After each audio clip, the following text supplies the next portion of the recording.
My name's Tabassum Sabir from Beautiful Coaching. I'm an emotional mastery coach and I help you with your self-esteem, your success and your self-mastery journey. So today I'm bringing a video that was highly requested, something that a lot of my clients have experienced personally, and I thought I'd share this with you off the back of a post that I read. So I will tag the post in the comments below, so if you'd like to read the original post. But basically it's all about having this ultra independence, this inability to receive any support from anybody, not allowing anybody to come in. It is basically a trauma response, and I'm going to explain why.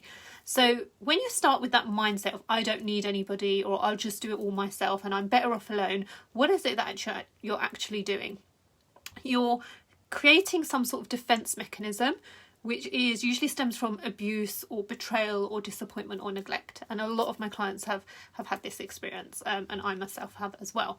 So sometimes this can stem from childhood trauma. So for example, it can be an absent parent, whether that parent was absent by choice or by circumstance. So if you had a sick parent like I did, or if your parent is having to work lots of jobs, you have to kind of learn to depend on yourself. So when the other way is that when partners give you intimacy, but without like caring about your emotions, so that's another experience of it. If you've had an experience where you felt like you gave more to a friendship than you got out of it, or you got back from it, you may feel the same way. You may have had feelings of being abandoned, leaving you to pick up pieces to handle the person's responsibility and your own responsibility in the relationship. So lots of lies and betrayals are usually the stem and the main cause for this particular trauma response. It's basically trust was very limited, and therefore you've decided that you just can't trust anybody any longer. So maybe you were taught perhaps that not to trust people from your older generation, so maybe it's a generational trauma, something that has been passed on through parents or cultural conditioning. It can vary. And what that does is ultimately it creates a belief that it's easier just to not trust anybody at all, and you just can give up hope and that vulnerability that you should be able to share with other human beings. So just got my notes up here. What that creates is a wounded inner child, and you've probably heard the phrase inner child quite a lot, but really what that does, it just creates you to build up a wall where you feel like you've got great protection, and it's brilliant because you can't let any hurt in, so you feel fully protected. But the problem with that wall and the problem with that protection is that you also can't let love in as well.